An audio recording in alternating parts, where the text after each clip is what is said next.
Hi guys! Welcome back to my mini vlog. So for today's ganap is nagabulig ang mga duwa ko kautod.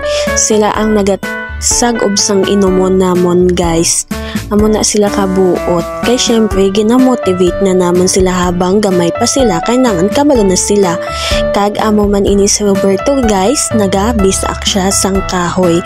Ang naginahimo niya taga hapon, nagabulig-bulig siya sa amon. Pagkatapos is ni kami kung gabi naga-istorya asipot-pot naga-discuss ang iya nga assignment kay mama kung ano ang mga problema. Tapos naluto ng amon nga pakbet guys, gimbutangan ina sang kalkag, namit na siya guys. Ari diri nga part is makaon na kami guys.